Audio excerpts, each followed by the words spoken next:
कहानी इतनी सिंपल नहीं है। कहानी केवल ये नहीं है कि वो आज स्ट्रगल कर रहे हैं। कहानी केवल ये नहीं है कि ये बहुत बड़ा ऑर्गेनाइज बिजनेस कर रहे हैं और ये probably one of the most efficient logistic industry होगी इंडिया की। तो चलिए शुरू करते हैं। ये कहानी है मुंबई के दिल में रहने वाले लोगों की।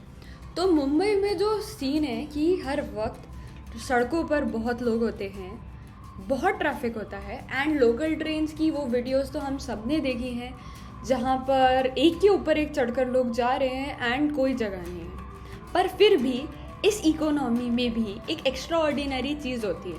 वो एक्स्ट्रा ऑर्डिनरी चीज़ है पंक्चुअलिटी, एफिशिएंसी और कभी ना गलती करने का रिकॉर्ड।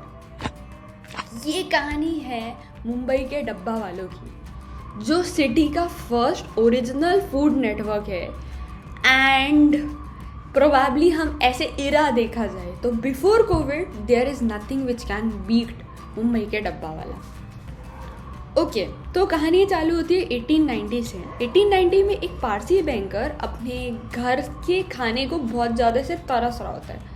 तो एक बंदे को हायर करता है वो कि भैया मेरा ना डब्बा मेरे घर से लेकर आ जाओ एंड बस ऐसे ही पैदा होता है डब्बा वाला सिस्टम।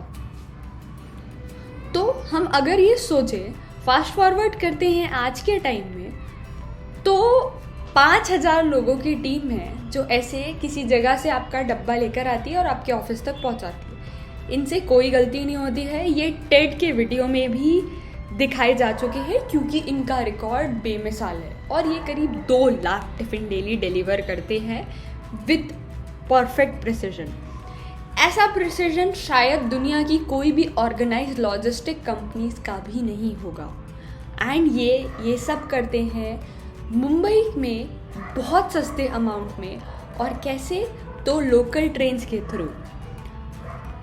अब आपको लग रहा होगा कि यार क्या गज़ब हो रहा है। अगर ये इतना ही गज़ब है तो चल कैसे रहा है, इनका सीक्रेट क्या है?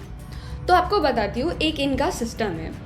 तो आपका जो टिफ़िन है वो उसके ओनर तक पहुँचाना है। इसके लिए बाइसिकल भी यूज़ की जाती है और मुंबई की लोकल ट्रेन्स भी। कोई कलेक्ट करने वाला कोई और होता है आपके टिफ़िन को और वहाँ पे ले जाकर आपको देने वाला कोई और होता है। और सबसे गजब की बात यह है ना कि जब सब लोग बोलते हैं कि एजुकेशन से ये सारी चीज़ें बहुत सिंपल हो जाती है टेक्नोलॉजी से, ये दोनों चीज़ें यूज़ नहीं करते। ये वो लोग हैं जिनका मिनिमल एजुकेशन हुआ है और इनका सिस्टम फिर भी बहुत ज़्यादा एफिशिएंट है और इनफैक्ट इनको Guinness book of world record में दर्ज किया गया है।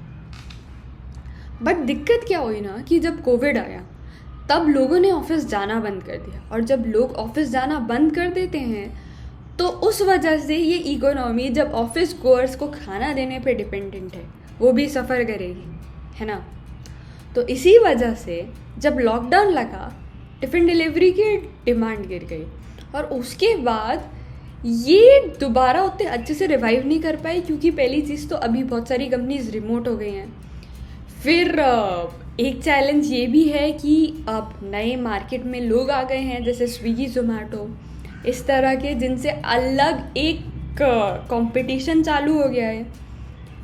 और उसके अलावा कई सारे ऐसे लोग हैं जो बैचलर्स हैं, वो चाहते तो हैं कि उनको अच्छा खाना मिले पर कहाँ से, कौन बनाएगा, या फिर दोनों स्पाउसेस वर्किंग है तो फिर खाना कैसे होगा।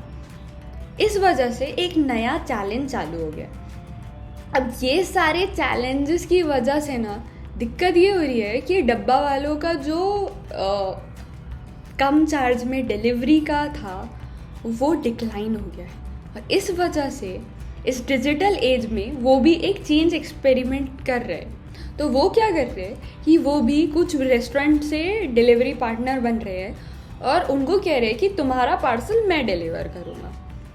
ये दिखाता है कि ये community is not going to end. They are trying to do and make the changes and it's not about one person. They fight together in a group. तो इनकी ताकत ही इनका ग्रुप है। सोचिए अगर 10 डब्बे वाले सिर्फ डिलीवर कर रहे होते तो हमें फ़र्क भी नहीं पड़ रहा होता, पर क्योंकि 5,000 लोग डेली के 2 लाख टिफ़िन करते थे तो ये इतना बड़ा स्केल है कि अब ये बहुत मैटर करता है। हाँ, ये नहीं है कि इनके चैलेंजेस कम हो गए, इनके चैलेंजेस बहुत ज़्यादा हैं और इनको बहुत सारी चीज़ें फेस करनी होंगी आज भी। ये चाहे कितनी भी पार्टनरशिप कर दे, रेस्टोरेंट का खाना घर का खाना नहीं होता। हो सकता है कुछ और नया चैलेंज आ जाए, क्योंकि रेस्टोरेंट का खाना तो वैसे भी स्विगी जोमेटो डिलीवर कर रहे हैं, या फिर इनको प्राइस पॉइंट पे खेलना पड़ेगा। पर ये एक ऐसी स्टोरी है जो बताती है कि जब आप ताकत लगा के एक संगठन में जुड़कर काम करते हैं ना, तो कुछ ना कुछ आप बड़ा कर लेते हैं। क्योंकि इतने सारे टिफ़िन्स मुंबई के अलग अलग हिस्सों से सही डिलीवर करना, वो टाइम बाउंड करना और एक्यूरेसी इतनी बड़ी रखना, ये एक रिकॉर्ड है। ऐसी बड़ी सिटी में जहाँ ट्रैफिक जैम होता रहता है, जहाँ ये लोकल ट्रेन्स के सहारे कर रहे होते हैं बट स्टिल करते हैं। मैं आपको बताना चाहूँगी कि हाँ, एज़ मुंबई आगे बढ़ रहा है, डब्बा वालों की स्टोरी में भी बहुत चेंजेस आएंगे, पर द थिंग इज़ वो ओपन है इन चेंजेस के लिए, वो स्वीकार कर रहे हैं उनके चैलेंजेस एंड वो आगे बढ़ रहे हैं। वो इन चैलेंजेस को फेस करके कुछ नई कहानियाँ बुन रहे हैं। तो इसी तरह से हमारा फ्यूचर भी होगा, ना सिर्फ डब्बा वालों का, कुछ पुरानी चीज़ें, कुछ नई चीज़ें और कुछ हमारा पर्सनल टच, इन तीनों को जोड़कर हम जब कुछ चीज़ बनाते हैं ना, तो उसकी वैल्यू बहुत ज़्यादा होती है।